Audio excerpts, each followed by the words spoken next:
Salt Lake City, a place we know and love.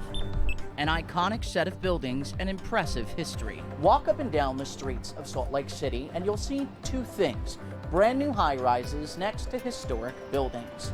In the next few minutes, we'll talk about the balance that Salt Lake City has been able to find and speak with 6 experts on the topic.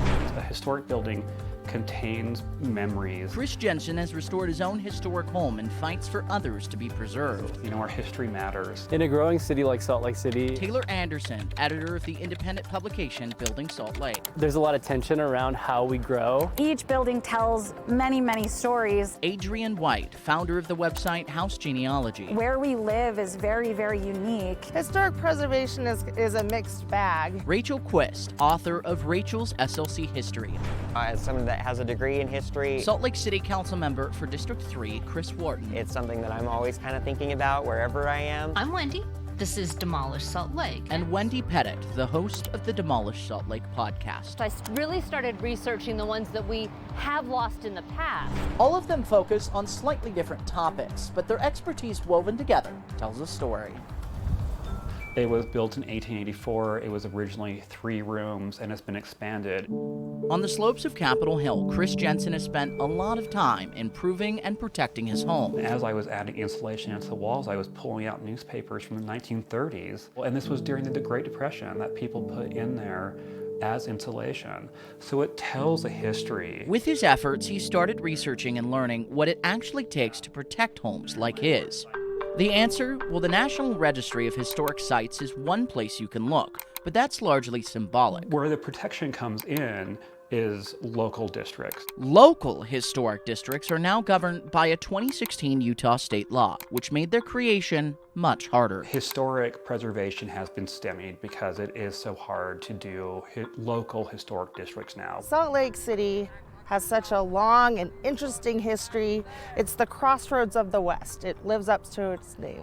That's one of Rachel's focuses in her blog. The absence of protection has encouraged creators like herself to learn more on their own. Sometimes I'll just see a building and then I'll just start to research it. There's a lot of places that have been saved that are fantastic places to go visit, and there's a lot of places that have also been demolished. In telling those stories, I feel like I'm bringing back parts of our community and part of our narrative. Demolished buildings are what Wendy knows best. I think if someone from 1920 were to come back, they would not recognize the city at all. I know that not every building is going to be saved, and I know that not every building should be saved, but we need to find a balance. The problem often lies in timing. When a building's about to be demolished, you can't really do much. It's already a foregone conclusion. A foregone conclusion for this historic LDS ward in Liberty Wells.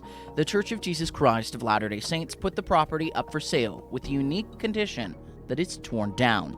The property was damaged during the earthquake in 2020. I've never seen a requirement that a buyer must tear down a building before. Taylor Anderson writes a lot about structures like this in Building Salt Lake. Anytime we write a story about a building that's being removed permanently, it hits a nerve. So what's the verdict from his point of view? The scale is probably more balanced in Salt Lake City toward, building more housing at all costs. Policymakers have grasped that the housing shortage is so severe that they're willing to kind of allow the replacement of historic buildings in exchange for new housing.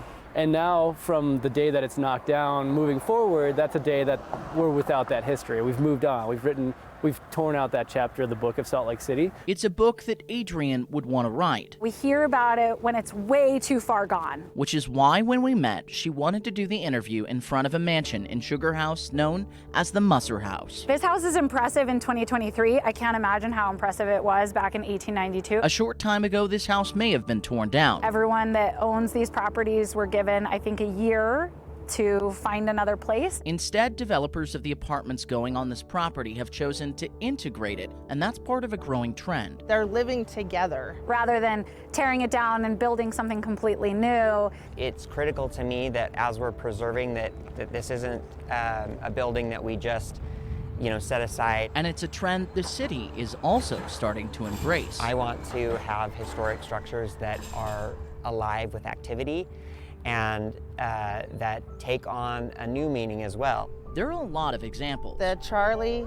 apartment complex. There's a Wasatch Plunge building. Memory Grove in my district. Salt Lake Community College, that's a great example. We're doing some really exciting things in Granary right now. Those are old, workshops and warehouses that people thought should be demolished years ago. Tradition is a fantastic example. An old abandoned service station is what it was 15 years ago, and now it's a vibrant restaurant. Walk down Main Street downtown, there's a nice mix of old, century-plus old buildings next to brand new skyscrapers. There's a new project on State Street that people have probably noticed, 255 State, preservation of the historic Kramer House. That is a house that a lot of people never even knew was there. The city and county building itself is a great success story. There was a time when they wanted to bulldoze this building. Each with a story.